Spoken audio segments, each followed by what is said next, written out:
tunaendelea kujifunza habari ya neema. Mwambie mwenzako, unaijua neema? Au umezoea kusema naishi kwa neema? Kuna zaidi ya hiyo. Haleluya. Tunataka tujifunze neema.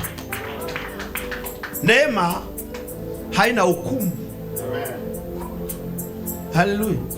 Neema haiangalii mtu aliyekosea. Neema ni utajiri pia. Neema ni raha, hasa ukijua. Hata kama hauielewi, wewe ikubali. Roho yake, roho ya neema inajua. Ukikubali na ingia automatically ndani yako, inaanza kufanya kazi. Utaanza kuona mabadiliko. Yesu. Tutajifunza zaidi. Tulijifunza kidogo siku ya Alhamisi habari ya neema na sheria. Tukaona kuna madhara kwenye sheria. Sheria ina madhara. Sheria inafuatilia mambo mengi sana yaliyo mwilini. Sheria inaangalia umesuka nywele gani, umenyoaje. Sheria inaangalia gauni lako umevaeje. Sheria inasema umekosea, kwa nini umekosea. Sheria inashika hukumu, inatembea na kuhukumu kila siku, hainaga msamaha. Haleluya. Yesu. Sasa neema ni Kristo. Mtu aliyebeba neema huwa angalii madhaifu ya mwilini kwa mtu mwingine.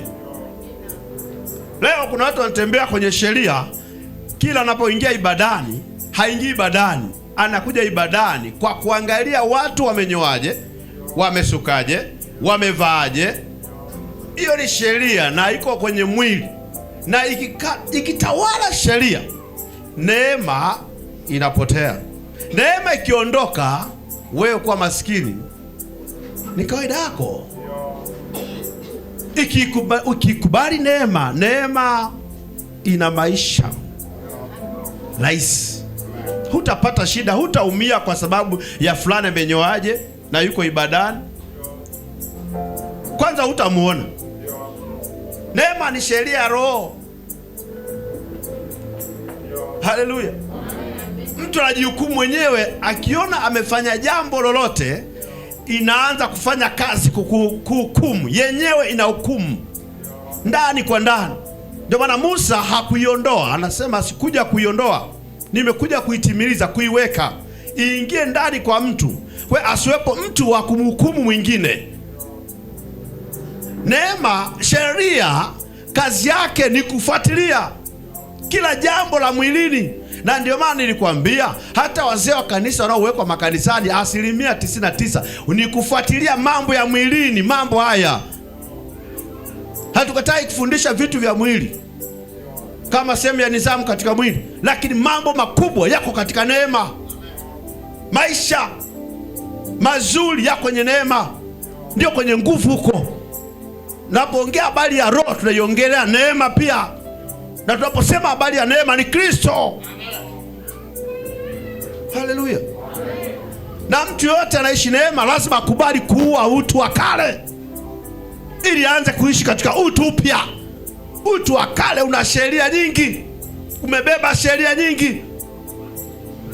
Na ndio maana niweka mifano hapa, nikasema Mungu ametubariki sana, isipokuwa umri ambao watu wanao hauruhusu mtu huyo awe na mali. Lakini nipo kanisani nikaonyesha na mfano, na nitakuonyesha mfano pia.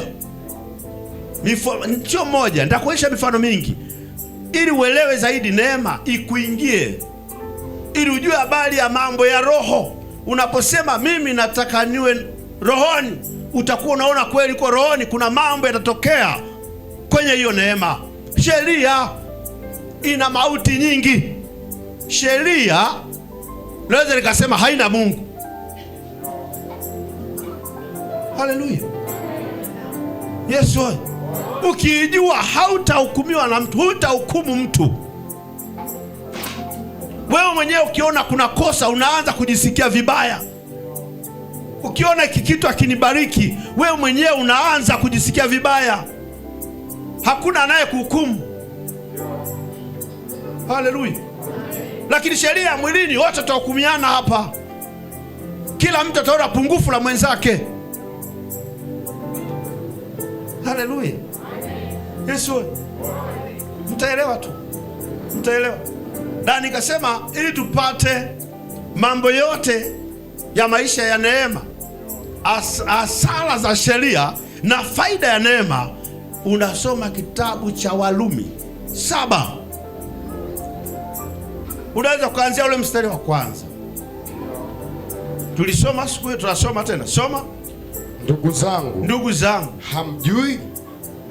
Maana nasema na hao waijuao sheria. Nasema na hao waijuao sheria, ya kuwa torati humtawala mtu. Torati humtawala mtu wakati anapokuwa yu hai. Kwa maana mwanamke aliye na mume amefungwa na sheria kwa yule mume wakati anapokuwa hai.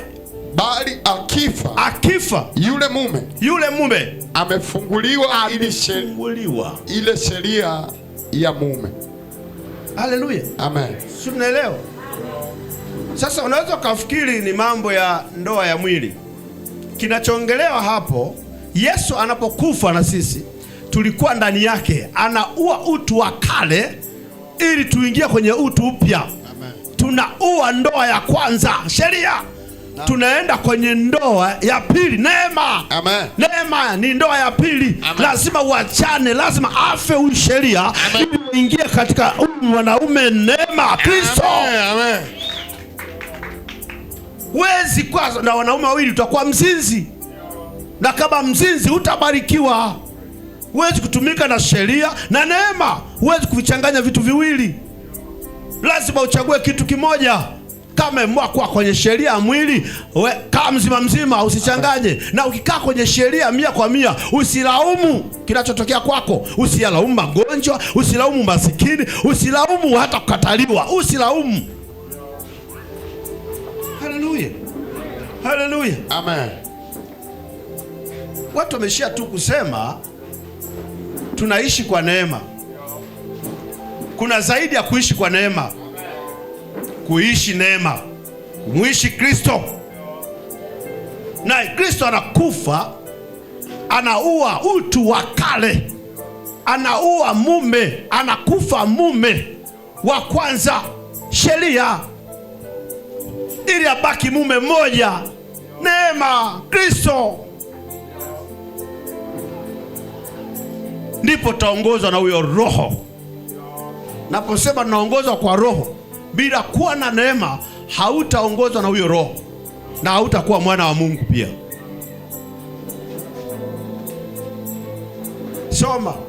Basi wakati awapo hai mumewe, ndiyo, kama akiwa na mume mwingine, huitwa mzinzi. Anaitwa mzinzi. Ila mumewe akifa, amekuwa huru. Anakuwa huru. Hafungwi na sheria hiyo. Hata yeye si mzinzi. Ajapoolewa na mume mwingine. Neema.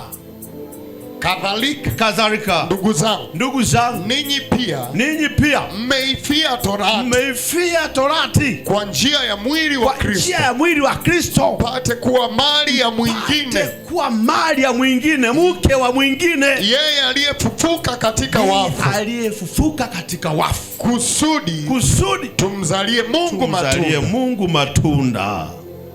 Piga Yesu makofi. Amen. Haleluya. Yesu. Amen. Unajua neema, na wengi hawaifundishi. Pia wanaogopa kwa sababu hawaishi. Ishu ya neema sio kufundisha tu, maisha. Kwenye kuishi. Na mimi nataka kufundisha uishi. Umuishi Kristo. Amen. Wewe ni mali ya Yesu. Amen. Umefiria, umekufa kwa ajili ya dhambi, unafufuka huku kwa Kristo. Haleluya. Amen. Huko watu wanakwepa, kuna mengi huko kwenye neema. Neema sio mchezo. Neema na kinyume. Neema unaweza ukamkanyaga mtu, alafu aliyekanyagwa anasema pole. Kinyume. Haleluya. Sasa hiyo ni ngumu, na ndio maana wengi lazima waikwepe hiyo. Sio rahisi. Umekanyaga na mwambia pole aliyokanyaga, na umevaa kiatu chako kizuri. Haiwezekani. Amina, amina. Haleluya. Neema ukijua, hata kama hujajua sana, kwa sehemu tu kuna maisha utayaona. Hakuna pepo la kuchezea.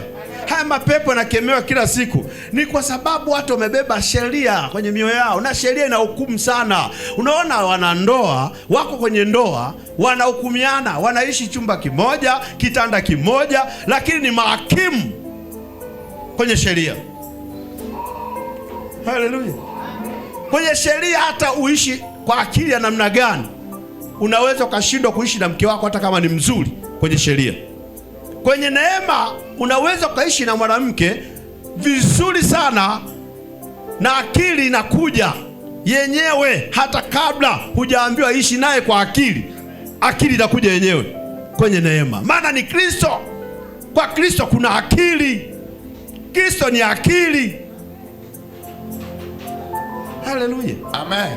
Bwana Yesu asifiwe. Amen. Mimi niwapa shuhuda siku nyingi, nimewapa shuhuda, ndio hapa tena shuhuda nyingine. Sio leo. Ndio hapa tena shuhuda yangu. Ninapokufundisha kuna mahali nimepita. Sio padogo. Kuna eneo kubwa sana. Na wakati fulani hizi sheria zimechangia hata ndoa nyingi kufa. Na kwa sababu wengi hawajui kwamba kuna neema, anakuambia neema ni kuishi tu, ni upendeleo. Usiishie tu kwenye upendeleo. Neema ni Kristo. Amen. Haleluya. Amen. So, kwa maana tulipokuwa katika hali ya mwili, tamaa za dhambi zilikuwepo kwa sababu ya torati, kwa sababu ya sheria. Zilitenda kazi katika viungo vyetu, hata mkaizalia mauti yakawa ni mazao. Bali sasa tumefunguliwa katika torati. Tumeifia hali ile iliyotupinga, ili sisi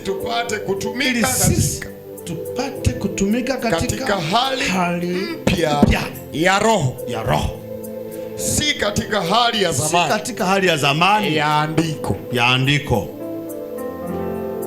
Haleluya. Bwana Yesu asifiwe. Amen. Bwana Yesu asifiwe. Amen. Sheria ni mauti. Sheria ina dhambi nyingi, inaficha dhambi nyingi. Sheria, mtu asipokuona mahali popote unapotenda dhambi, sio kosa. Haleluya. Neema hata ukijificha, haujajificha, uko peupe. Neema unapojificha kinyume chake, uko peupe. Sheria usipoonekana kwa watu, wewe una tatizo. Hata kama umesafiri umeenda mbali, kuna jambo unataka kulifanya ni baya. Kama neema iko ndani yako, imejaa nguvu ya Kristo, imejaa ndani yako, hautafanya kile kitendo chochote kibaya kinachofanya dhambi, kinachosababisha dhambi. Hautakifanya kwa sababu unaanza ndani yako kusikia kukataliwa kuifanya ile dhambi. Kwa neema. Sheria haina shida. Sheria Jumamosi unaenda kwa mganga, Jumapili upo kanisani. Sheria mnaimba praise pamoja, ndani yenu mko mbali. Sheria mmevaa sare, ndani yenu mko mbali, kila mtu ana cha kwake. Haleluya. Amen. Bwana Yesu asifiwe. Amen. Lakini neema inakukatalia. Haleluya.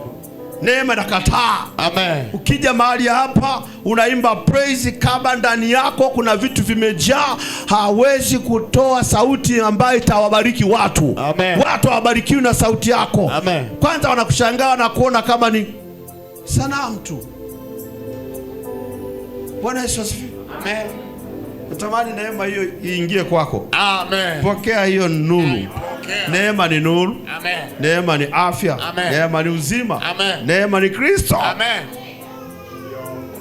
Ndio maana makanisani nimesema, narudia kusema, mtu anaweza kaja kanisani kipindi cha maombi, utaona huyu mtu wanaomba Wakaomba, wanaomba, wakimaliza anasema anashangaa fulani alikuwa niangalia ninapoomba. Kumbe na wewe ulikuwa unaangalia.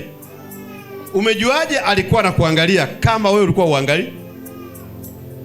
Fulani wakati tunaomba pale anazitengeneza nywele zake. Umejuaje kama anatengeneza nywele zake kama wewe ulikuwa rohoni? Haleluya. Ana sheria. Na kuna watu watakutengenezea ushahidi kwamba ni kweli, hata mimi nilimuona. Kumbe wote hamkuwa mnaomba, mlikuwa mnachunguzana. Sheria. Mimi kuna mtumishi mmoja, mwimbaji mmoja nampenda sana. Anaitwa, namtaja jina lake, ni mwimbaji nampenda. Natamani siku moja nimwalike hapa. Anaitwa Zoravo. Amen. Yule ananifurahisha. Amen. Yule safi. Amen. Situmpigie hata makofi. Hii kwa wanasheria wataikataa tu. Yaani kumtaja tu wanaikataa. Yule amechanganyikiwa. Ona nywele zake. Yule yuko vizuri hata kuliko mwenye nywele nzuri. Amen. Na Mungu ambariki, amuinue kwa jina la Yesu. Zoravo kokote aliko na mbariki.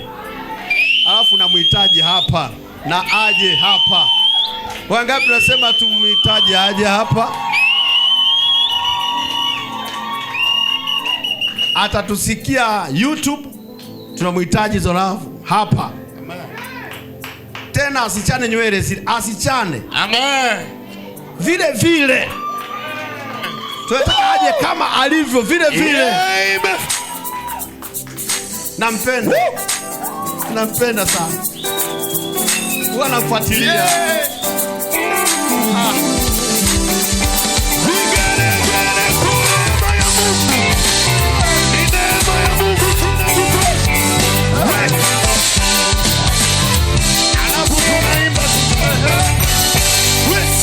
Sina cha kujivunia ila neema yako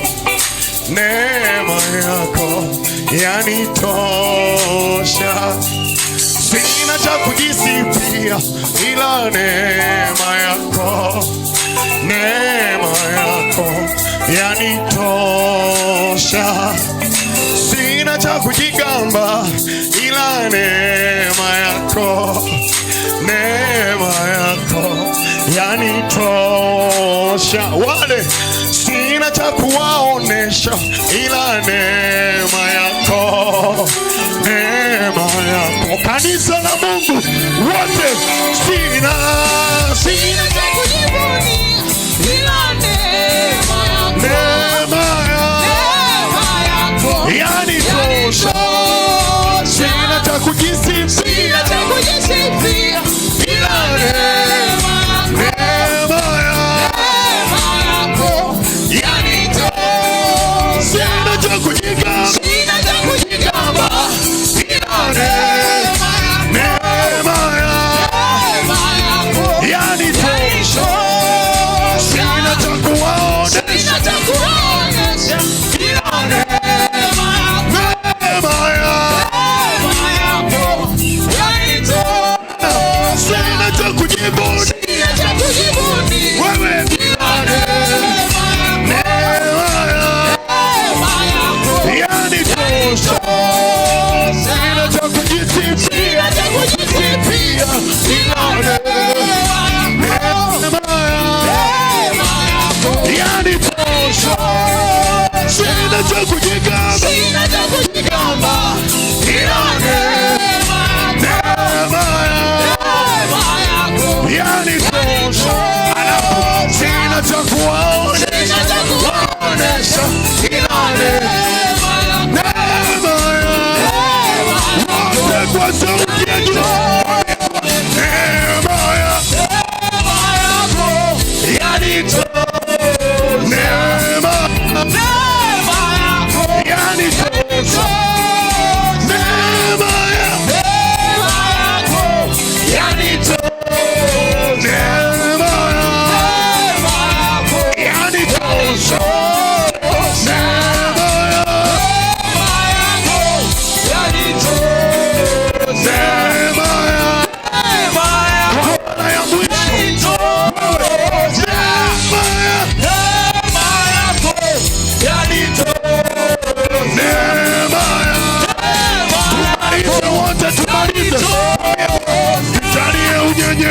nijalie unyenyekevu Bwana, niondolee kiburi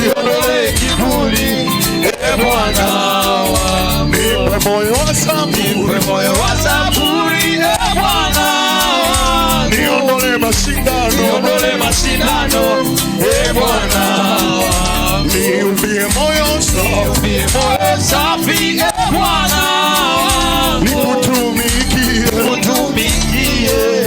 siku zote, nijalie unyenyekevu Bwana, niondolee kiburi Bwana, nipe moyo wa saburi Bwana, niondolee mashindano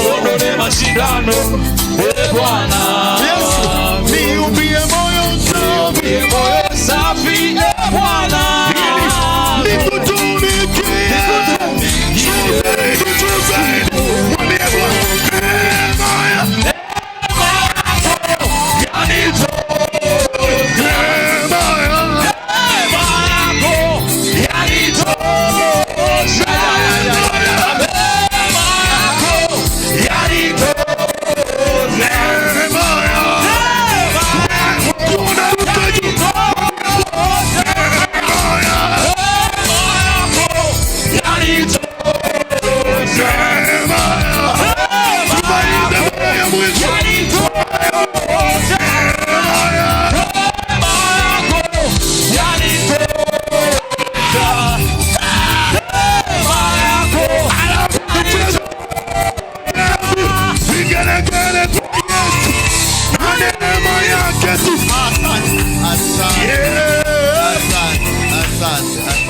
Haleluya. Huyu bwana tumeona tu hata wimbo wake tucheze kidogo. Tunampenda Wangapi wanampenda? Jesus. Kwenye sheria hutampenda hata ninavyosema nampenda. Kuna watu ninaposema nampenda hawatanipenda. Usinipende. Yesu alishanipenda, wewe usinipende. Na usiponipenda dhambi iko kwako. Maana agizo lazima unipende, hata usiponipenda agizo ni kunipenda, utake usitake, vyote kwako, wala isikulazimishi.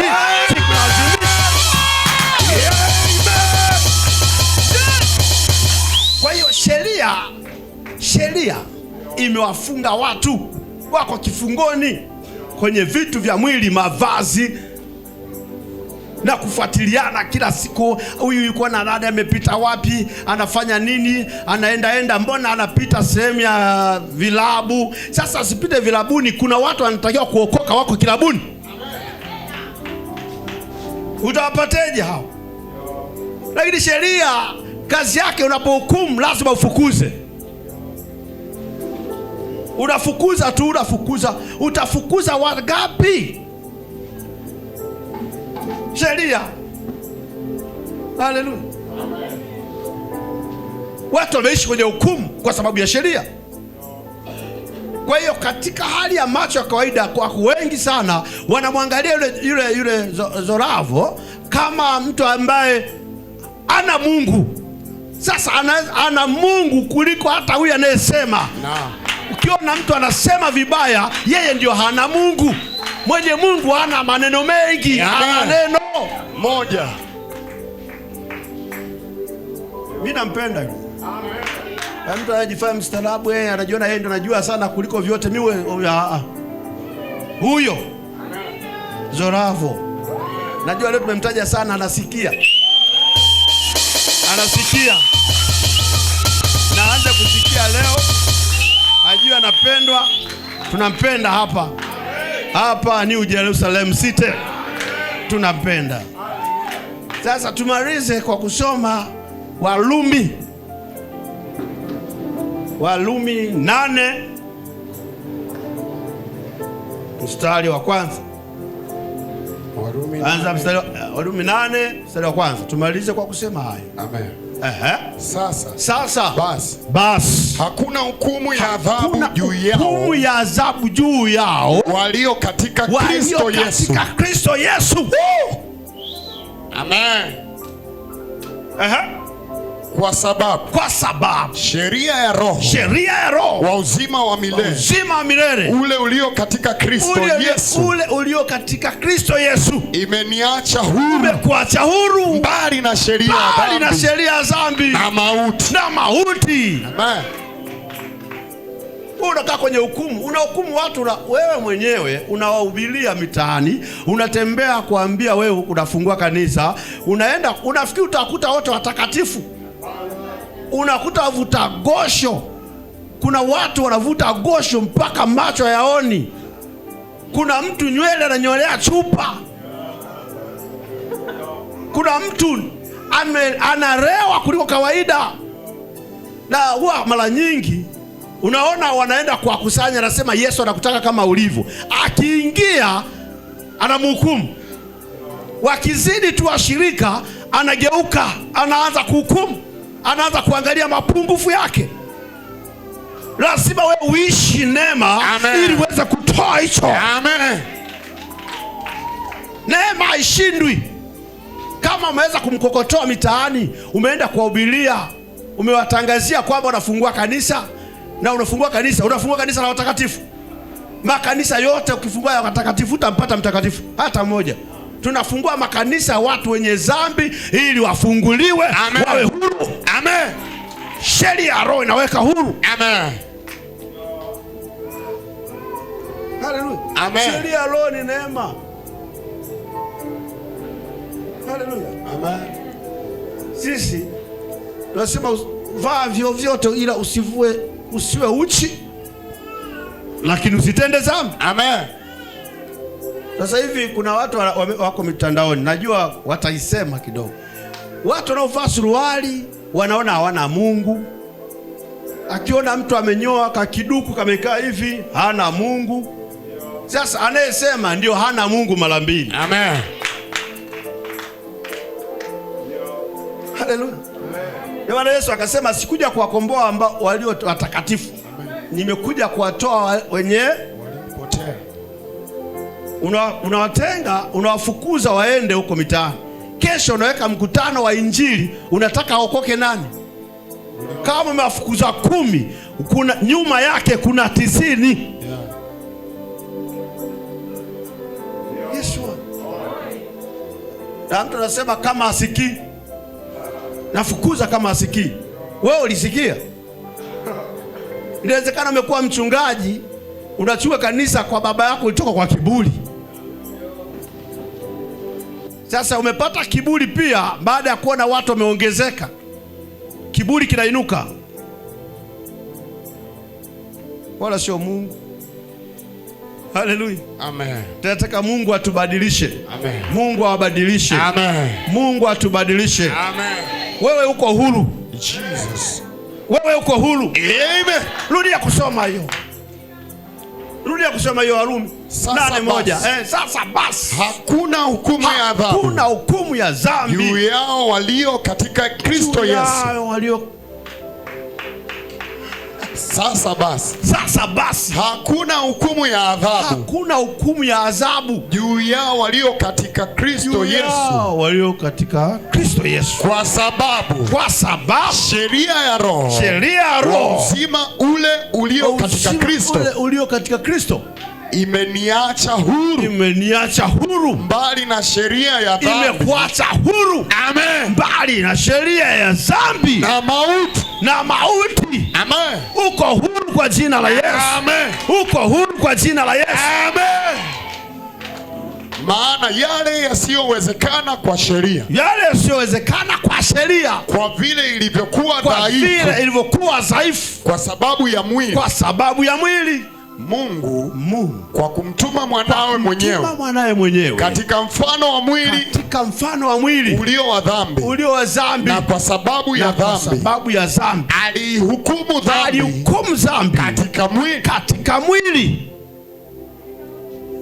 ili maagizo ya sheria yatimizwe ndani yetu sisi, tusioenenda kwa kufuata mambo ya mwili, bali mambo ya Roho. Unamfuata nywele za Zolamu, unaacha kumfuata Yesu. Akupe uzima. Amen. Sasa ataenda kwa spidi kubwa ile, yule mtu ataenda sana. Amen, amen. Ataenda sana kwa sababu gani? Wanahukumu nywele. Yeah. Haleluya. Amen. Na wachambuzi anachambua na maandiko yote na kufunika tu. Wewe chukua maandiko yako yote ya kumgeuka kwamba yatakugeuka tu. Amen. Ndio la ya neema. Yeah. Unachosema kibaya kinakugeuka. Kwa hiyo nimekuambia wewe mlaani, hata kama unaona ni nguvu nyingine, wewe unayemtazama unaona ni nguvu nyingine, wewe una nguvu ya Mungu na umekiona kicho kwenye nywele, si ukitoe, si utoe kimya kimya. Sasa unamtangazia nani kwamba yule hana Mungu? Yeye au watu wanaofuata? Inakuja uwivu. Umeona watu wanakuja, wewe una watu, kwa nini unamfuata na nywele? Wivu huo. Haya ni mawivu. Amen. Roho ya wivu shindwa kwa jina la Yesu. Amen. Amen. Ninyi wadada ukiona mwenzako ameshuka nywele, mpongeze. Amen. Usianze kusema hizi sio za amenyoa nywele. Kwanza utasema hayo, huo muda unatoa wapi? Umekuja kwa ajili ya hicho? Umekuja kufuatilia nywele za huyo? Hapana. Kufuatilia mavazi? Hapana. Umekuja kufanya nini? Kuitaka nguvu ya Mungu. Kumtaka roho ya Mungu aingie ndani yako, aingie ndani yetu. Akiingia ndani yetu anabadilisha historia ya maisha. Yesu. Amen. Mimi nimefanya kituko kikali sana, kilishangaza. Sasa sikisemi leo, nakuja kukisema. Kile ikiwa kituko, kile kwa kituko kikali.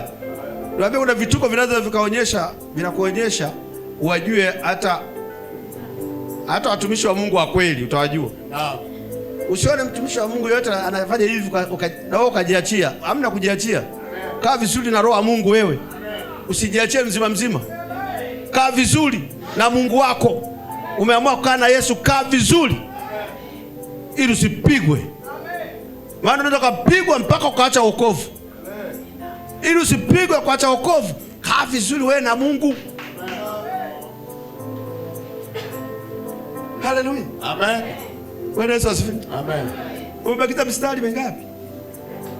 Mstari wa 5. Ndiyo. Kwa maana wale wafuatao mwili, huyafikiri mambo ya mwili, bali wale waifuatao roho, huyafikiri mambo ya roho. Kwa kuwa nia ya mwili ni mauti, bali nia ya roho ni uzima na amani.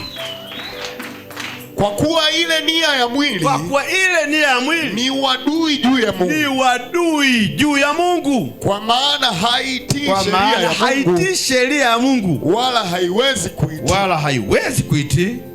Wale wafuatao mwili hawawezi kumpendeza Mungu. Lakini ikiwa roho wa Mungu anakaa ndani yenu, ninyi hamfuati mwili, bali mwaifuata roho. Lakini mtu awaye yote asipokuwa na roho wa Kristo, huyo si wa kwake. Na Kristo akiwa ndani yenu, mwili wenu umekufa kwa sababu ya dhambi, bali roho yenu i hai kwa sababu ya haki. Mstari wa 11. Lakini ikiwa roho yake yeye aliyemfufua Yesu katika wafu anakaa ndani yenu, yeye aliyemfufua Kristo Yesu katika wafu ataihuisha na miili yenu iliyo katika hali ya kufa kwa roho wake anayekaa ndani yenu. Basi ikiwa kama hivyo ndugu tuwadeni si wa mwili tuishi kwa kufuata mambo ya mwili. Kwa maana tukiishi kwa kufuata mambo ya mwili, mwataka kufa. Mwataka kufa. Bali mkiafisha matendo ya mwili kwa roho, mtaishi. Mtaishi. Kwa kuwa wote wanaoongozwa na roho, wote wanaongozwa na roho wa Mungu, wa Mungu, hao ndio wana wa Mungu. Hao ndio wana wa Mungu. Ukiongozwa na sheria, yani hata sio mtoto wa Mungu. Wewe ni mtoto, hata chokola afadhali. Au chokola kiroho eti. Haleluya. Yesu. Yani ukiongozwa na mambo ya mwili, na ukiona mtu, nilisema ukiona mtu anaongea ovyo, usipate shida, usihangaike. Huyo umri wake hebu mlete hapa huyo. Jo.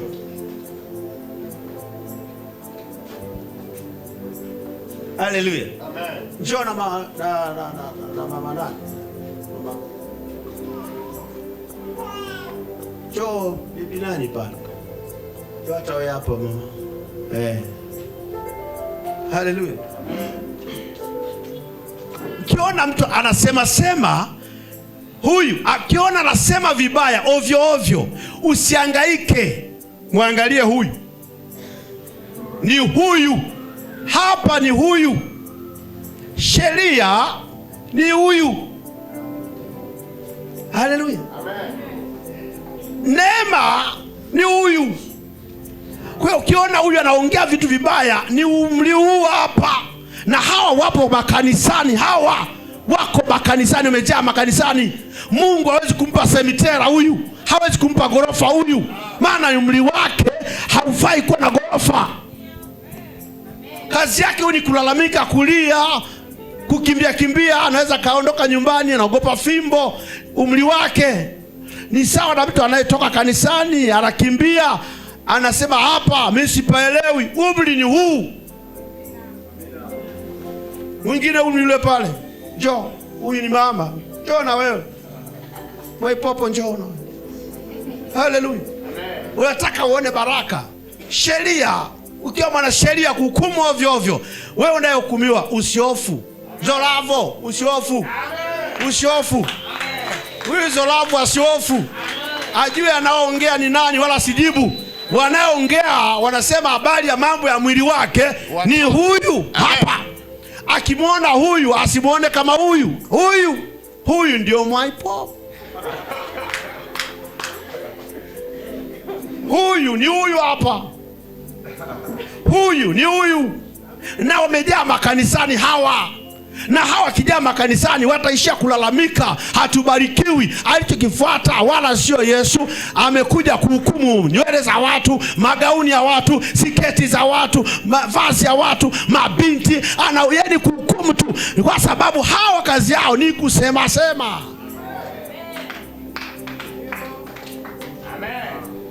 Na mwingine asiogope hata akisemwa. Mtumishi wa Mungu namsema hapa madhabahuni, namsema hivyo. Nampenda. Nampenda sana. Naye asijali akiona wanasema watu, kila mtu anasema kwa namna yote mbaya, ni huyu hawa. Kiona mtu anabwabwaja, anasema vibaya, anaongea na kusema vibaya, ni huyu. Huyu hapa ni huyu. Huyu mama ni huyu. Hapa mnapoona, mnamwona huyu, lakini huyu hapa yuko hivi. Sasa huyu unampa gorofa, huyu unampa nyumba, huyu hata kiwanja kitakusumbua tu. Na ndio maana kuna watu wanafunga na kuomba atafuta kiwanja. Wewe unashinda na njaa. Umri wako huu ni kushinda na njaa, maana huyu hajui kufunga, anakaa na njaa. Huwezi kupata chochote kwa sababu ya umri wako. Haleluya. Yesu oye. Kwa hiyo mimi nasema hawa wote watumishi wa Mungu, yoyote anayesema vibaya, ujue anayesema, usihangaike wala usimjibu. Hivi huyu hapo unaweza kujibishana naye? Huyu ni kudanganywa tu huyu. Umri huu ni kudanganywa. Na kuletea ndege, unaweza kumletea ndege, huyu anaendesha wapi? Akati akibeba mandazi sarufeti haifiki, anaanguka naye. Ndege ya wapi? Kwa ni kudanganya, kwa sababu baba uongo anadanganya umri huu. kufundishwa. Lakini akipita umri huu, nitaendelea na umri mwingine zaidi ya huu. Hapa wako hapa wengi, lakini yupo mwingine zaidi ya huyu. Sio mwingine hapa, yule mdogo kabisa. Nataka mtumishi wa Mungu le niseme nani anasema sana? Nani anasema sana? Anasema sana nani? Mtumishi wa Mungu na kusema kwa mazuri. Na Mungu akubariki. Anasema sana Mwamposa. Hebu nimwambie hapa. Niseme hapa. Njoo mlete huyo mtoto hapa. Mdogo sana. Mlete mtoto mdogo kabisa huyo. Leta kadogo hako ambako akaelewi yako. Akaelewe habari ya miujiza, akaelewe chochote. Nataka kale ambako akaelewe. Kakike, hako ni kakike. Wakiume mpe mkubwa kidogo. Mpe nani? Huyo hapa. Njoo. Mbona huyu level nyingine hii hapa. Hii ni level nyingine. Unaweza kaona huyu hapa anaongea, unaanza kumwangalia huyu kama baba mchungaji ananisema. Sio baba mchungaji, sio mtumishi. Tunaongea vizuri. Tunataka tuseme, tunataka tufundishane, tuwe tunaelewa. Na wewe uache hapa. Mungu yeye ni neno. Sio maneno. Maneno ya hawa hata mambo yao ni kudimba. Mtu anayedimba hana vitu halisia, vile halisia, kwa sababu ya umri wake. Huyu mwingine hapa ni mshirika na hao wako kanisani. Huyu anaweza kawa hapa anataka kunyonya mbele za watu, anataka kutoa ziwa la mama yake, ndio umri wake. Sasa huyu hapa anaomba baraka, anafunga eti na kuomba. Huyu akifunga na kuomba, wala sio kufunga na kuomba, amekaa na njaa. Wako makanisani hawa wote hawa, lakini kwenye mtazamo ni huyu. Ukiona na kusema vibaya, mtumishi wa Mungu usijali hiyo, wala usijibu. Tena huyu baba asemagi, hata sijaisikia anajibu. Ni huyu. Usiseme wala usihangaishe ubongo wako. Yaani usihangaike nao. Wacha waseme. Wewe endelea, wabaki hivi hivi. Waone watakuwa mbilikimu siku zote. Watakuwa mbilikimu wa kiroho. Ili usiwe mbilikimu, ukue. Toka kwenye hali hii kusema sema. Wewe unasoma na maandiko, neno alikuwepo, na baadaye aliingia wapi neno? Aliingia kwa huyu. Sasa mbona wewe hivi? Kwa hata wewe unayetazama, ukiona watu wanakusema kwenye maeneo yako ya kazi, wanasema kwenye huduma, ni hawa. Huyu hapo ulipo anaweza kaamua tu kulia, kwa sababu anaona hapa nimeshikwa, sio baba yake, sio ndugu yake. Anaweza kaamua kulia. Na huyu amesimama hapa, dakika yote anaweza kaona kama muda unapita wa kusimama hapa, anaweza kalia tu. Ndivyo alivyo watu makanisani. Lia kulalamika ovyo ovyo. Kwa hiyo ukiona anasema mtu vibaya na amesimama yuko kanisani, usihangaike. Hata kama ni mwana praise, mwimbaji, hata kama unahisi wewe yuko juu kiroho, wewe usitazame kwa namna hiyo. Akisema vibaya, rudi nenda kamtazame kama hivi, alafu mpotezee. Mwambie mwenzako mpotezee. Ukiona anasema vibaya, potezea. Mwambie Mungu ana neno, hana maneno. Ukiona maneno, ni umri huu. Pigie Yesu makofi. Na usijibu. Ukijibu huyu wewe utakuwa kichaa, wewe unayejibu. Hivi unaongea na mtoto kama unabishana? Unajibishana wewe? Anakuagiza ndege, ndio unaanza kupima akili. Huyu anakuambia nitege ndege ukienda kazini. Najua sasa usiitikie uongo. Una ndege wapi huko? Haleluya. Kwa sababu ya umri wake unasema nitaileta. Na ndio maana makanisani pia unaweza kudanganywa, kwa sababu umri kiwa huu, rahisi kudanganywa. Na kuletea ndege, na kujengea nyumba ya gorofa. Hapa hamna nyumba ya gorofa hapa. Wana anaanza kulia. Ndio makanisani. Kwa hiyo ukiona mtu anasema wala usihangaike, usiumize ubongo wako, usiumize kichwa chako, baki na neno ili ukue, usiwe kwenye rika hii, toka kwenye rika hizi, ukawe mwana wa Mungu. miaka hii ili kawezi kubarikiwa. Toka huko.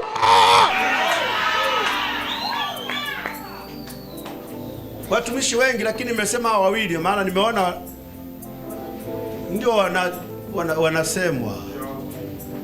Lakini niseme tu anayesema na wewe hapa unapata neema ya kusikia hivi.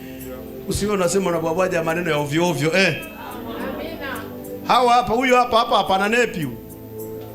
Dakika yote hapa anaweza kaweka vitu vyake kwa sababu ya umri wake. Sasa kama na wewe unataka uwe kama huyu, anakaa na net kila wakati ni kuoga, weka tena kwenye neti. Kwenye nini? Nepi. Pampers. Sasa ukatae kuvaa pampers. Kubali kutoka hapa. Tutajua kwenye maneno yako. Tutajua umebadilika, umekuwa. Mungu awabariki sana. Neema Yesu na nyinyi. Tunaweza kusimama. Mungu awabariki. Na nawabariki kama mmeelewa. Mmeelewa? Tutaendelea wakati mwingine. Pigie Yesu makofi.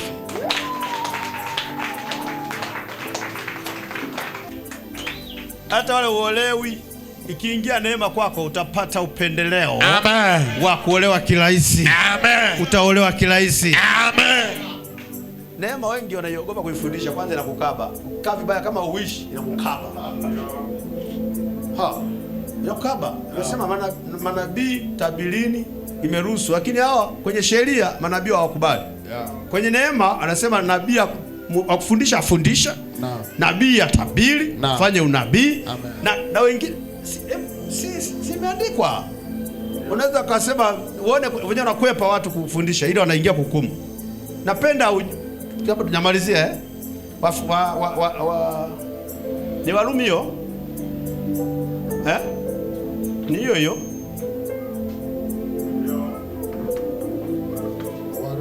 Warumi.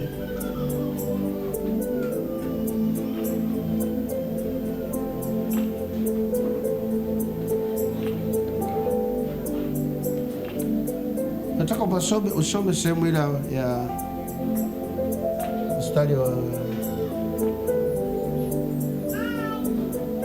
kuna kasemu kamoja pia katika hiyo. Nataka umepata. Ngoja nipakumbuke, nitakupa Alhamisi. Kuna sehemu nataka nikupe, ni sehemu ambayo itakusaidia pia. Ndio wanapokuepea watu wengi. Wewe hautabakwepa maana utaishi. Utaanza kuyaishi. Ni Warumi ila kama sio sura 10. Anasema adui yako lishe. Hiyo iko sehemu mbili. Na kule kwa Paulo naye amesema kule. Na kule kwa Mathayo amesema adui yako, lakini na huko amesema zaidi ya hayo. Paulo aliongea mengi zaidi. Ningekumbuka nitakwambia. Nataka nikufundishie ili ujue. Wale wanasheria wanakataa unabii. Hawataki. Yaani wanaikataa kati kwenye orodha ya huduma 5 ipo. Alafu wanaikataa. Kwenye orodha ipo, wanachokataa ni karama zinazoendelea, zile zilizotokea. Orodha ni huduma ngapi? 5, lakini kuna kila mtu ana karama ya kwake. Sasa hapo wanapakwepa hapo. Maana wanaruhusu nabii wote wameruhusiwa hapa. Warumi 12. Ni 12. Umeipata? Amen. Basi tusome tu. Uone wanavyoikwepa mambo ya neema. Neema wanavyoikwepa, wanakwepea wapi? Hapo. Vivyo hivyo sisi tulio wengi tu mwili mmoja katika Kristo. Tu wengi, tu mwili mmoja. Vivyo hivyo na sisi tulio wengi tu mwili mmoja katika Kristo. Katika Kristo. Unaona? Viungo. Tuko watumishi wengi. Huduma nyingi. Huduma 5. Lakini watumishi wengi. Anasema tu wengi. Amen. Sisi tu wengi. Lakini tu mwili mmoja katika Kristo. Lakini tu mwili mmoja katika Kristo. Na viungo. Sasa unaona ukianza kumsema mwenzako si unajisema manake. Kama tuko mwili mmoja wote. Amen. Si unajisema na wewe? Amen. Si na wewe umo? Amen. Kujisema. Amen. Anasema tu wengi lakini tu mwili mmoja katika Kristo, na viungo kila mmoja kwa mwenzake. Basi kwa kuwa tuna karama zilizo mbalimbali, kwa kadiri ya neema mliopewa, ikiwa unabii tutoe unabii kwa kadiri ya imani, ikiwa huduma tuwemo katika huduma yetu, mwenye kufundisha katika kufundisha kwake, mwenye kuonya katika kuonya kwake, mwenye kukirimu kwa moyo mweupe, mwenye kusimamia kwa bidii, mwenye kurehemu kwa furaha. Pendo na lisiwe na unafiki. Lichukieni lililo ovu, mkiambatana na lililo jema. Haleluya. Sasa hapo kufundisha ni kazi kama huwezi kuishi. Chochote unapofundisha kama hauishi, kama huna uwezo kuishi, hata kufundisha ni kazi. Maana ni kazi ngumu kuwabebesha wenzako mizigo ambayo wewe ubebi. Wengi wanabebesha watu mizigo. Yeye hawezi kubeba, anabebesha wengine. Yeye ameshindwa kuishi, anawapa wengine waishi. Anza wewe tukuone. Amen. Tangulia wewe, tujifunzie kwako. Haleluya. Na ndio maana watu wanakwepa, kuna mahali wanakwepa, hawafundishi kwa sababu hayaishi. Ukiishi unaweza kufundisha, maana fundisha maisha yako. Amen. Hata shuhuda zako zitakuwa na nguvu kwa sababu zitatoka kwenye maisha yako. Yesu. Kwa sisi ni mwili mmoja. Unaposema mwingine maana yake unajisema na wewe pia. Lakini turudi kule. Sikusema na nyinyi kama, nimesema kama watoto wachanga. Nimewalisha maziwa. Sikuwapa chakula kwa sababu hamkukiweza. Na hata sasa hamkiweza. Hapo sasa. Mungu akubariki. Amen. Barikiwe. Mwite wewe mama.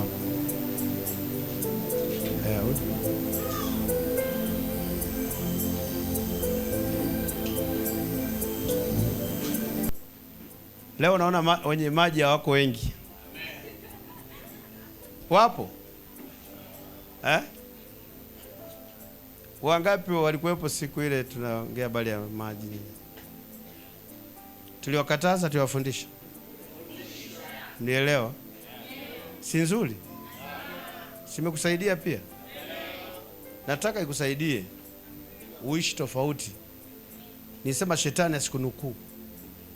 Yaani unapokuja unaombewa maji, sio vibaya na sio dhambi. Ila anakunukuu adui yako. Siku yote asahau.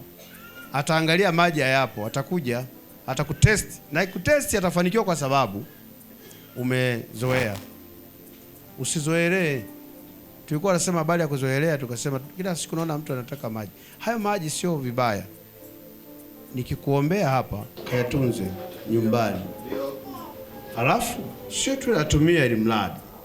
Unatumia wakati ule umezidiwa, hata kusema kwa jina la Yesu umeshindwa, chukua kopo la maji, mimina, kwisha, umemaliza kesi. Haleluya. Kwa hiyo sio tu na mimina tu unamwaga pale, kwanza unaozoelea upako kwa sababu unaombewa bure. Lakini kasema pia itakuwa siku maalum ambayo na wewe mwenyewe unahitaji ya maji. Unashika sadaka kwa ajili ya kiunganishi ili nguvu isiyo kawaida itaingia kwenye hayo maji yako. Itakuwa ni siku maalum kwa ajili ya hiyo. Sio kila siku. Nisitaki shetani akunukuu, akuburute. Nataka uende hivi sasa hivi. Nikisema pokea, nenda. Kisha nyumbani baada ya wiki moja. Jumapili hiyo nitaombea maji, nitakuombea. Sawa Sio Alhamisi, Jumapili itakuwa ni siku special maalum kwa ajili ya kuombea maji yako. Nitaombea maji yako. Sawa Usizoee. Roho Mtakatifu ananitumia kweli, na upako ninao na kuombea, lakini issue ni wewe, adui yako atakunukuu. Sitaki akunukuu adui yako kwamba wewe unaishi lazima umine maji ndio ulale, ufanye hivi ndio ulale. Nataka maji yaweko hapo. Piga fire, umeshashindwa kusema jina la Yesu, umeshashindwa kutamka chochote. Hapo sasa unaweza kuchukua maji ukaweka ndani na ukapona. Ngapi umeelewa? Yesu akasema mchungaji sasa hivi amechoka kutuombea maji. Nataka nikukuze. Nataka ukue, adui ya kuogope. Hata watu wengine kule yale maji baada ya kutumia sasa, wewe kuna watu ambao waamini wanaumwa huko, unatumia ya maji yanapona. Utaponya watu wengi sana. Hayo maji tutakayoweka akiba ndani ya nyumba yako. Pale tutakapo, wachawi wanaweka ilizi, wachawi wanaweka dawa kwenye kona, kwenye milango. Wewe maji tu hayo unatunza ndani.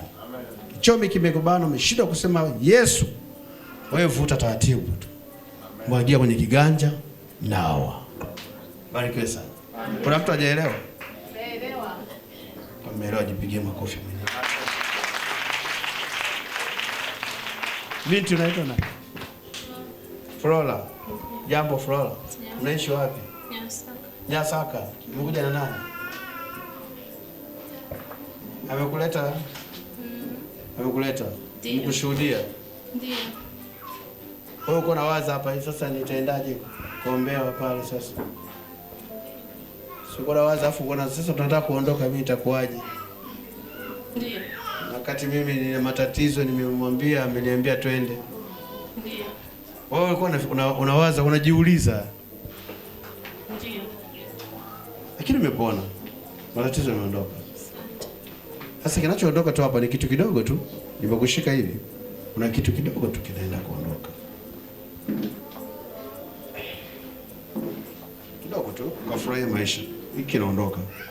Kuna hii roho na imekamata hii roho kwako. Hii hapa. Na ipige hii roho. Sugari mbele, ni hii roho tu. Hii inapoondoka unaenda kuwa salama binti. Pokea hii neema. Kila shida ninaikamata na ing'oa hii shida.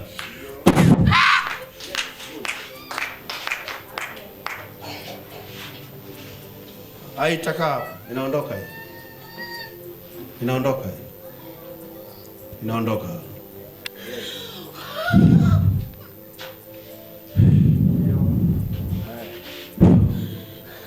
Inaondoka hii. Inatoka. Haijalishi muda uliokaa nimekutesa kwa muda gani, ni dakika chache ya kutoka. Toka, amesha kuchoka naye, umeshakaa naye muda mrefu. Umezuia vitu vingi, umeweka magonjwa, umefanya kwa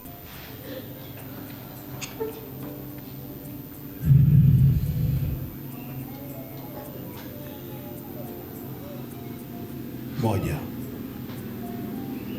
mbili, tatu, nne, tano, sita, saba. Uko huru.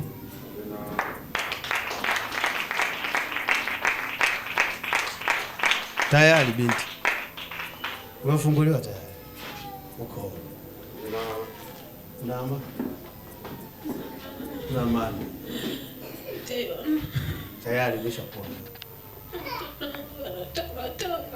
Tanga. Ndio. Anapona na yeye. Anaitwa nani? Dadi. Niondoa roho hiyo kuhangaika. Hiyo roho ile mtoa nyumbani kwako naitoa kucha wewe sasa. Taje jina lake tena. Dadi. Tena. Dadi. Tena. Dadi. Haya, namvuta huko aliko. Naitoa hiyo roho ya kutanga jina la Yesu. Naitoa kwa mama yake. Shika kitovu hapo. Anakombolea mtoto wako. Hiyo roho ya kutanga inaondoka. Naitoa kupitia wewe. Mpokee mwanao kwa jina la Yesu. Wewe na amani. Tayari. Dadi, anaitwa Dadi? Eh? Dadi. Dadi. Toka lini nakusumbua? Muda mrefu. Ameacha? Atasoma tu. Yuko darasa la ngapi? Alikuwa na 7. Atasoma. Itakuja hamu ya kusoma. Atahitaji kurudia darasa. Atasoma tofauti. Usilie. Amini tu. Usilie, amini. Amen. Mungu akubariki. Ulikuwa unajificha wapi? Haya, nakubariki kwa jina la Yesu. Neema ya Yesu sikuache. Kwa jina la Yesu. Pokea neema. Amen. Bariki sana. Amen. Binti kazaa tu kwa na Yesu, mambo yako super. Ni Yesu tu. Afu amekuona, nimeona maswali yako anataka kusimama, anafanya hivi. Ndani anasema, mbona nimeletwa hapa? Nimekuja hapa. Nimeambiwa shuhuda. Ndani kwa ndani, amwambie aliyekuja naye. Sijui mwishoni ndo angemwambia. Si angemwambia akiwa nje. Maana yake mzigo ataka kutoka nao. Nenda mwepesi. Amen. Nenda mwepesi kwa jina la Yesu. Amen. Binti, wewe unataka kushindwa wewe. Wewe. Sema. Kwa nini nataka kushindwa?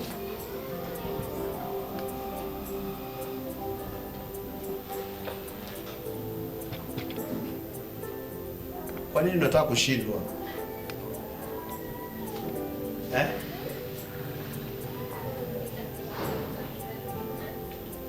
Ndio nataka kushindwa. Kwa nini? Vita. Vita. Wewe usishindwe. Ukishindwa unajua adui yako atafanya vibaya. Ndio unaingiza tu. Unaona kama umezidiwa kuliko Yesu. Yesu ana nguvu kuliko tatizo lako. Acha kuogopa. Sawa? Hayo maneno yote yanayokuja kwenye masikio yako, achana nayo.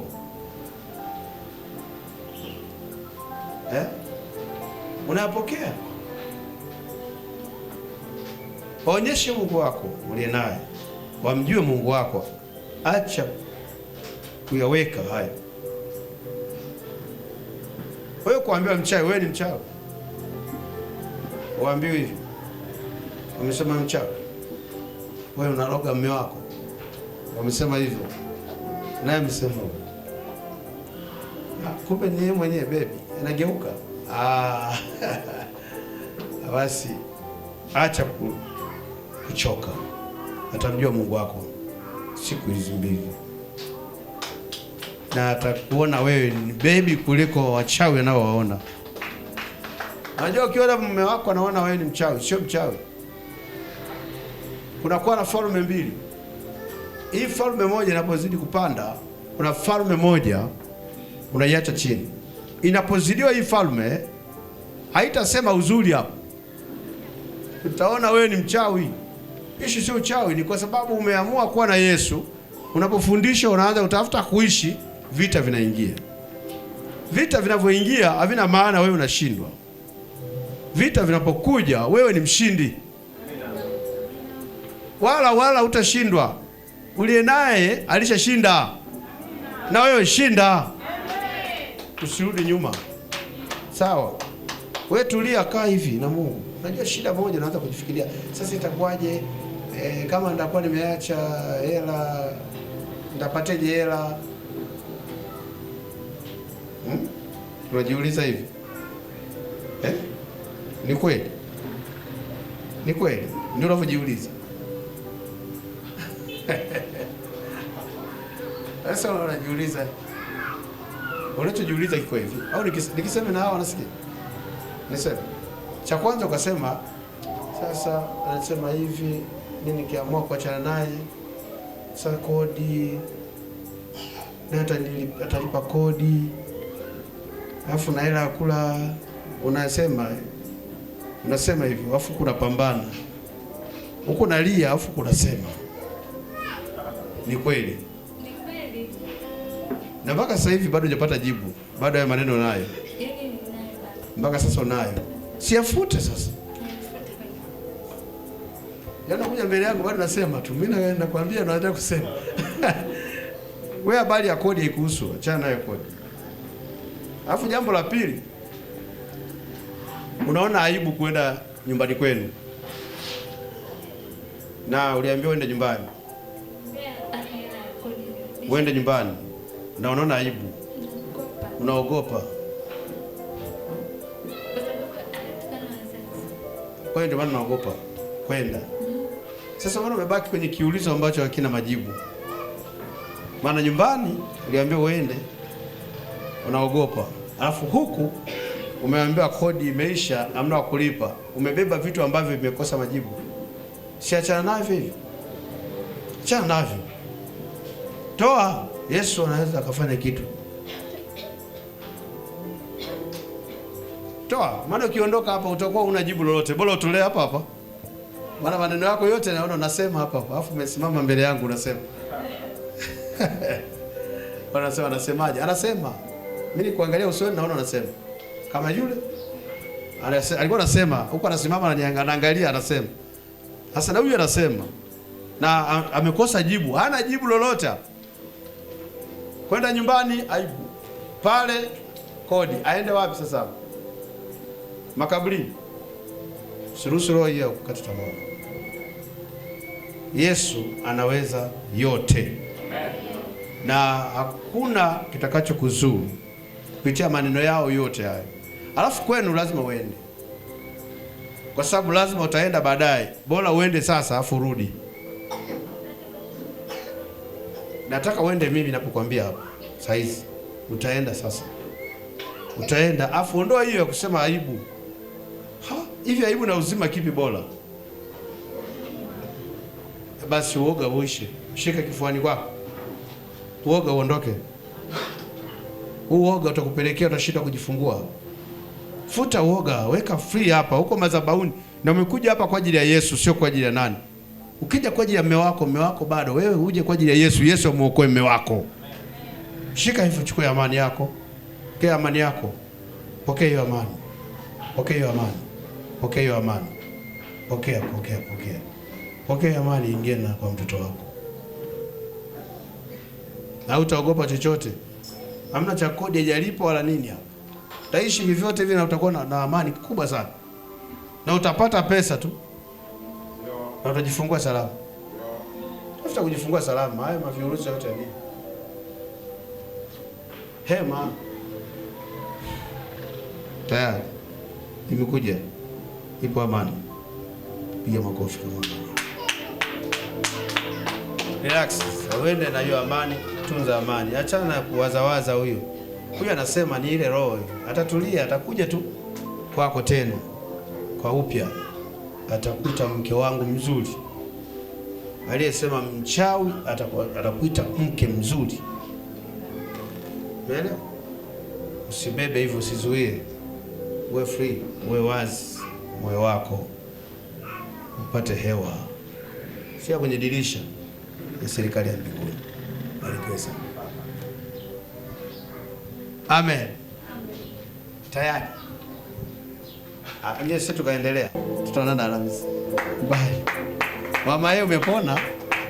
Hujapona, njoo. Njoo, hujapona. Haitani sikuachi, hujapona wewe. Nitani sema bye. Haya. Mimi nitali kuache uende. Sasa kumbe hata sio watatu. Kwa nini nakubali watu wanakuja mwilini wanakuofa? Kwa nini nakubali wao? Unakuta sijawaona wananikumbatia wenyewe. Wanakukumbatia? Sio na wao. Huyo nilisema kwamba kila siku nakuta mnaona anakuwahi. Anahudumia mafundi, sasa anakuwa geti la nyuma. Ghafla anakuja mwilini. Anafungua kufuli naona kutamsha. Amesha kuja mwilini. Nyosha mkono wako, nyosha mkono wako. Huyo aliyekukumbatia atakiona cha moto.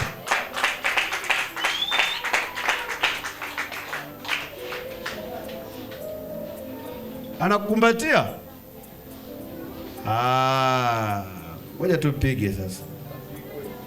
Siapigwa huyo? Apigwe. Hapa utisho unaoingia, yeye anapigwa, afu wewe unapata ujasiri. Pokea nguvu hiyo. Pokea. Pokea.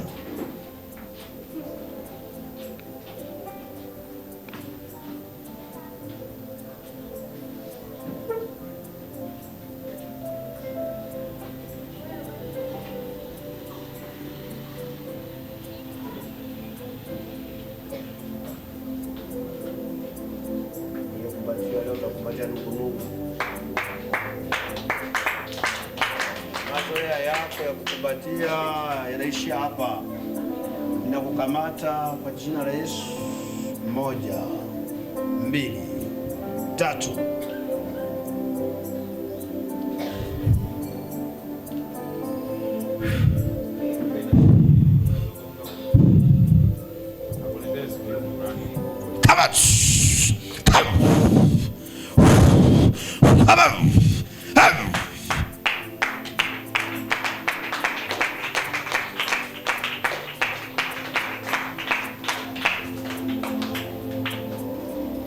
Njoo.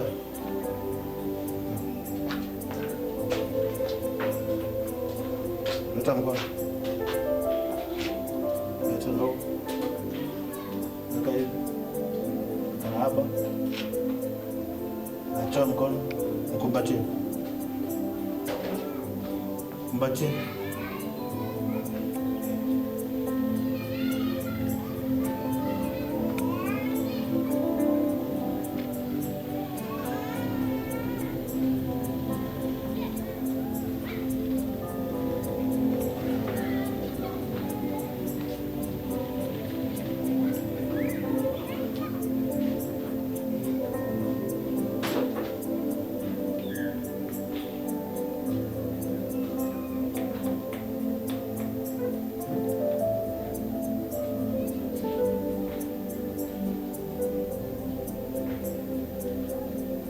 Kama na wewe kuna mtu alikukumbatia, anacho huko.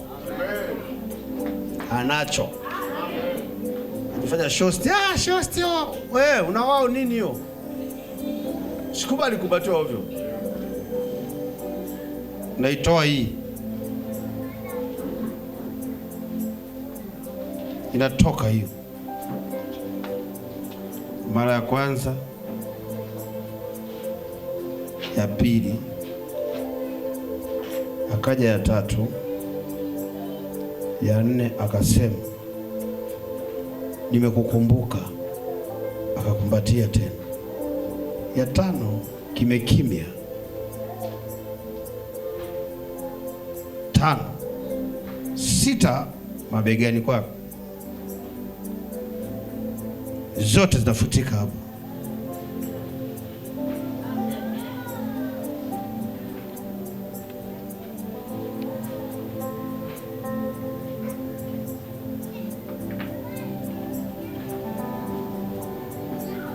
Inapotoka kwa huyu, na wewe Debora itoke kwako.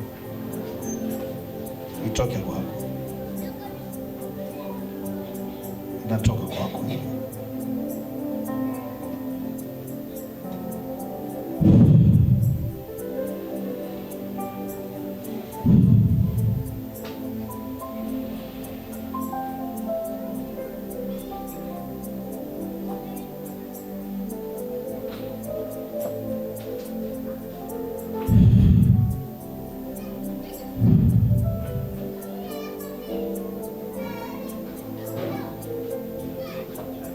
Shika mbega. Shika mbega. Shika mbega.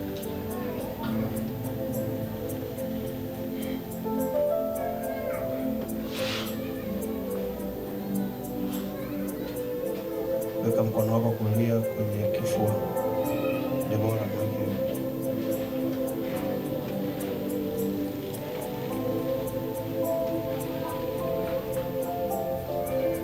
Sogeza juu kidogo.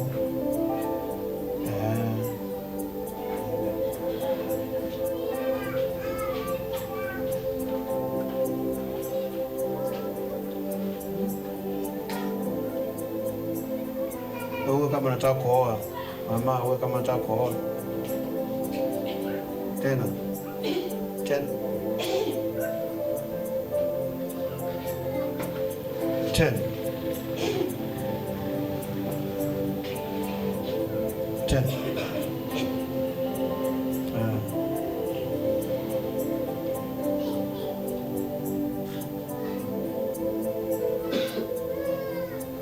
Inaondoka hiyo. Kuna hali ya kuangua iko hapo. Ni shingo. Inakuja kifuani, inakuja shingoni. Ni kweli unasikia? Ndio baba. Inaondoka hapo.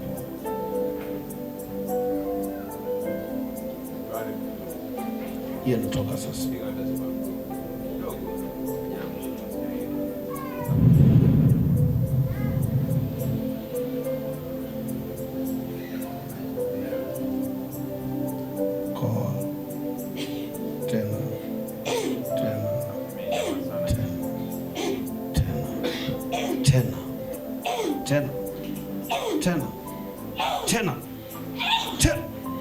Tena.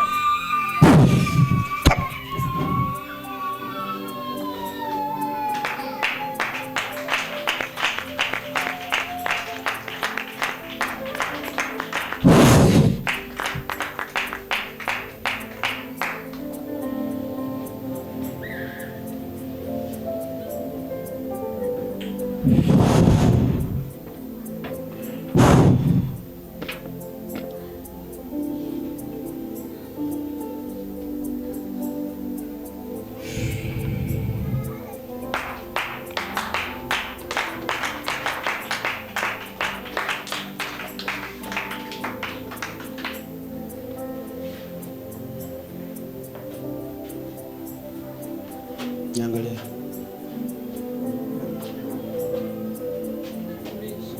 Mesha.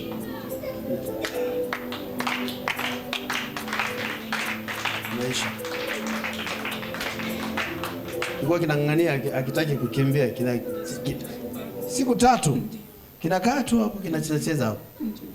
Unajua kipita wapi? Wow. Ndio walifanya wao. Kikaingia ndani. Sasa hivi hiyo kila siku naisha hii. Atalia mwenyewe. Shika hivi afumbie kisuri kwangu. Kibaki kwake. Kwake. Wakapokezane wao. Ile siku 3 kilichokaa kwangu, kilipokaa kwangu kinarudi kwake, kisitoke, kikae huko kwa jina la Yesu. 1 2 3. Tayari. Neema Yesu na wewe. Tena tukutoe malipizi, nikutoe upako wangu wa sio ganda nao. Unataka kinao? Ile tatizo alipo kwako. Wewe nyosha mkono wako.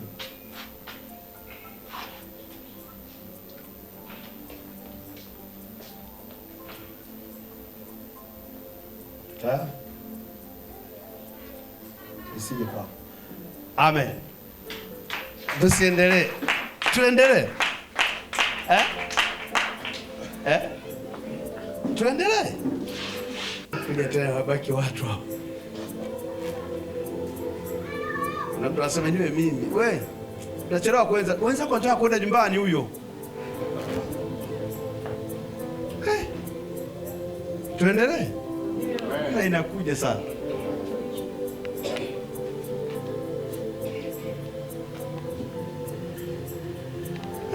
Ila vitu vingine. Roho Mtakatifu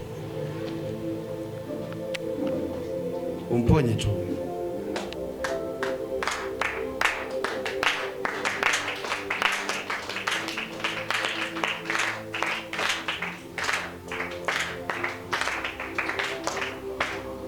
Usikubali kugombanishwa.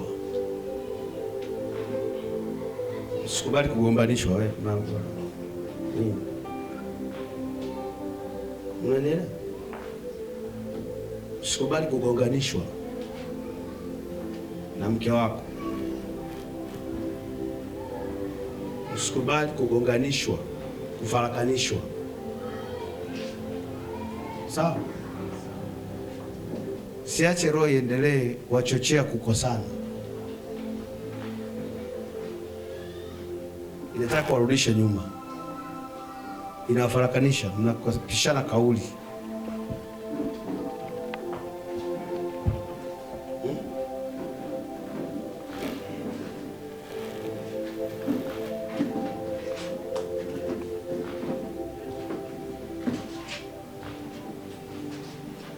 Amoni kwamba nataka mrudishe kwenye sifuri.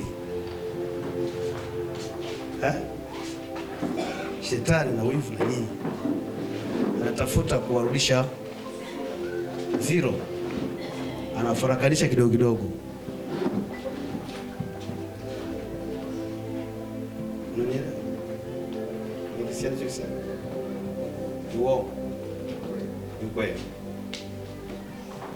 Kijibu naye anajibu, wewe ndio zaidi yeye kidogo. Sasa nyinyi mnafika kawaida, wanarudisha matatizo taratibu taratibu, wanazidi kurudisha taratibu, wanataka kurudisha sifuri. Sasa wakisema wewe unachachamaa zaidi kuliko yeye, unakaa kidogo, akaamani kidogo, nacharuka tena, kaa kitu kidogo. Ni kweli. Sasa simpone hapo, simpone mbele yangu Neno ya shetani yataka kurudisha pabaya, na inaona mbele, na wewe nishakwambia kuna kitu mbele yako. Sasa kile kitu kabla kijafika umeanza.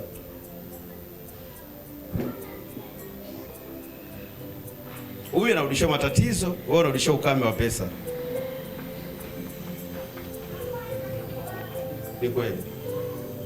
Sasa unaikubali? Sio kataa hapa. Wewe mke wangu nisamee. Hata sisi wanaume kazi kusema mke wangu nisamee. Mwambie nisamee, afu naye atakwambia nisamee mke wangu.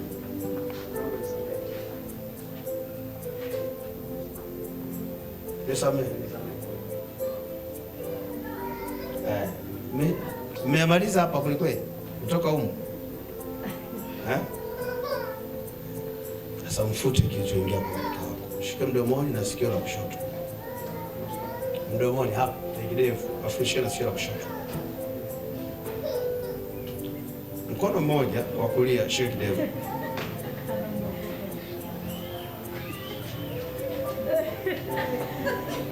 Shika na kidevu sasa. Hii mkono yote ifanye kazi. Ifanye kazi. Shika. Sema kilichoingia kwa ajili yangu, kwa ajili yangu, kwa ajili yangu, kitoke kwa ajili yangu, kitoke kwa ajili yangu, kimwache mke wao pamoja na mimi, kwa jina la Yesu. Shike msikia.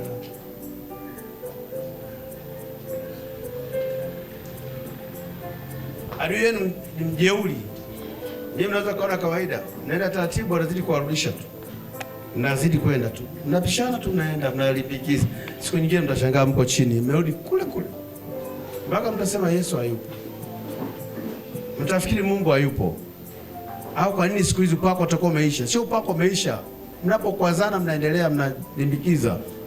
Amoni kama ni shida, adui yako anajua kwamba hapa anarundika, kamfuko kakifurika tu, wanashona juu. Matatizo ya kutosha. So uko unazuia hela, uko unaingiza matatizo, no?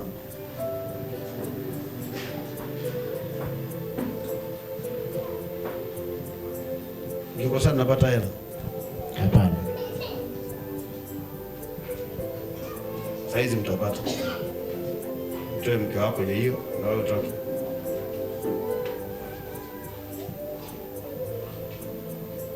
Wewe ndio mko napi?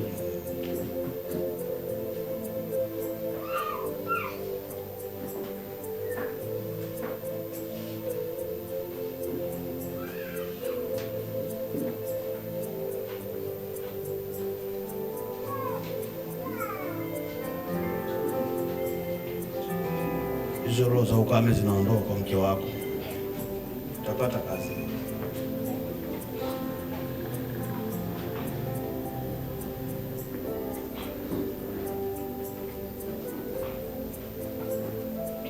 Ukame unatoka sasa.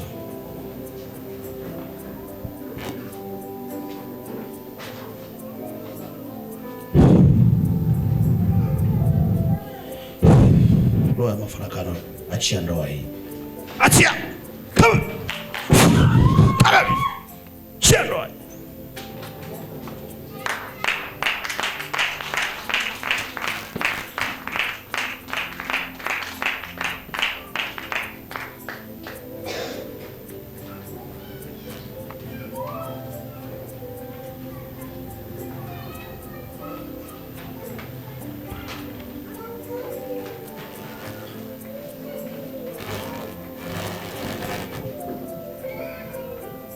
Shika masikio yote.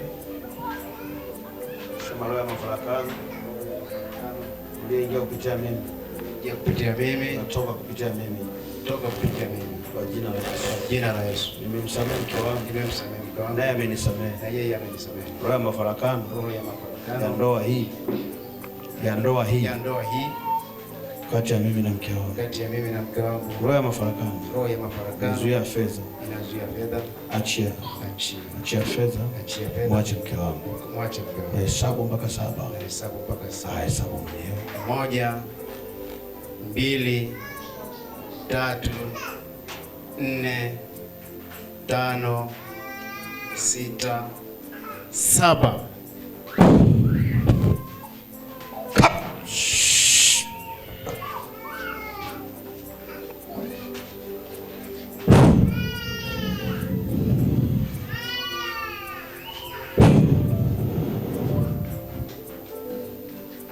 Shika bebi wako sianguke.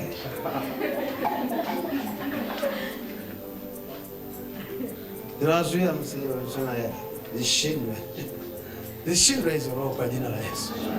Naenda kupata fedha sasa.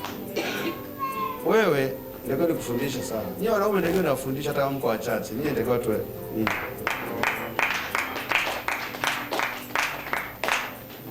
Mtu wa kushinda ni mwanaume. Wewe ndio unatakiwa kushinda. Mshindi wa kwanza ni mwanaume. Ukishinda, mke wako anashinda. Ukishindwa, mke wako hatashinda na watoto wako wanaangamia. Ukishinda, unawasaidia mpaka watoto wako. Wewe lazima nyie tutafute siku nzuri. Jaikaa na nyinyi. Wanaume mko wangapi huko? Nitakusemelea maana wewe mke wako akupigi. Kuna wanaopigwa vibao na wake zao. Kuna vibao vile vya ila viupo, lakini vibao vile vya hasira ya ukweli. Sasa nataka tuje tusemezane wanaume. Kuna kitu lazima mfanye hapa. Si tuweke nini? Roho Mtakatifu tusaidie. Wanaume wote. Huyo mwanaume yuko. Wanaume nyosha mkono hivi. Wewe ndio mko wangapi? Wewe ni nani? Mtoto. Wewe mtoto wa kiume. Wewe bado. Kuna kasehemu kako wewe utakuepo. Mna huyu. Mtakuwa sawa. Kwa hiyo wanaume tutakuwa na jambo letu. Tutakaa hapa tutakunywa soda. Tutakuwa tunaongea. Na hiyo soda isiyo soda ya kawaida. Hautachagua wewe soda na kuchagulia mimi. Hautakunywa kawaida. Utakunywa kwa upako. Utaiona siku hiyo hapo hapo. Wewe ni kuchukua tu. Na siku hiyo tutaweka na glass kabisa. Tusitoe hizo roho. Roho za ukame nazuia kwa na fedha zitaenda kuondoka. Kwa wanaume wote. Utamsaidia mke wako. Niisho hapa shuhuda. Mimi ndio nilifanya mke wangu aokoke. Sisi tumeoana ni wanadini wazuri sana. Mimi nimeoa, nilikuwa sijaokoka. Nimetoka kwenye dini langu na mke wangu kwenye dini lake. Na tuondoe kitu kimoja kusema, tunaongea kitu kimoja kiko hivi. Kwamba lazima tuoane tuliokoka tu. Wewe hata kama wewe unaona yule hajaokoka umempenda, wewe muoe tu. Tupime uwezo wako. Sawa? Akisema yani kale nikakicheche sana, ndio wako. Unajua kicheche? Kinaiba kuku. Au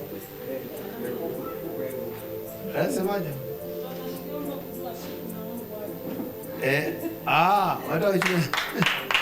Nataka hii siku ijue. Hii siku itakuwa Jumatano. Nimeweka siku sasa kwa sababu ya mume wako aje. Jumatano. Kuna roho zingine hazifi mbele ya wanawake. Wakati Adam na Hawa ile roho ilikuwa inaondoka, ilishindwa kuondoka kwa sababu walikuwa wote. Ilingoja mpaka Kristo aje. Ndio ile roho ya mauti, roho ya matatizo mengi iliondoka wakati wa Kristo. Kwa hiyo na nyinyi sasa wakati wa Kristo umefika, ile roho iondoke. Hapa itatoka. Ingeweza kutoka hata kwa Adam pale. Alipomwambia kula yeye angekimbia, angeogopa, lakini ilishindikana, ilikuwa lazima ingie kwenye mstari. Sasa akaja mtu wa kumtoa Adam na kumsamea mwanamke ili akazae, ili akaendelee na maisha mazuri.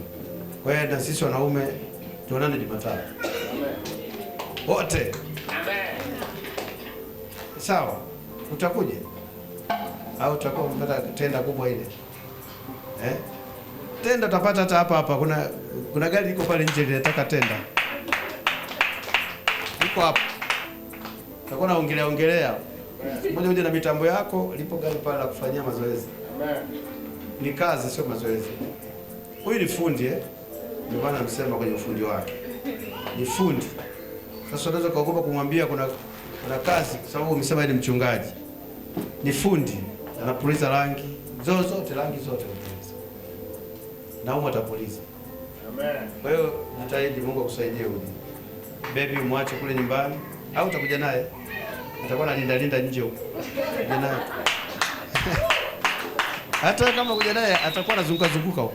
Atakusaidia kunywa ile soda inabaki kwenye chupa. Inapowekwa kwenye glasi yeye na baki na kwenye kachupa anamalizia kitonga.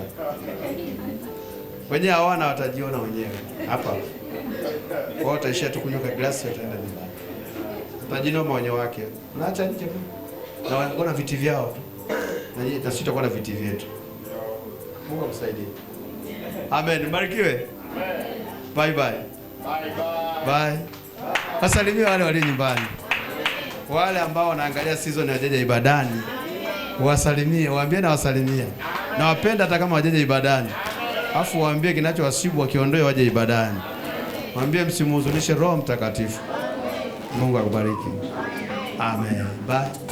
Bye tena. Tena na tena.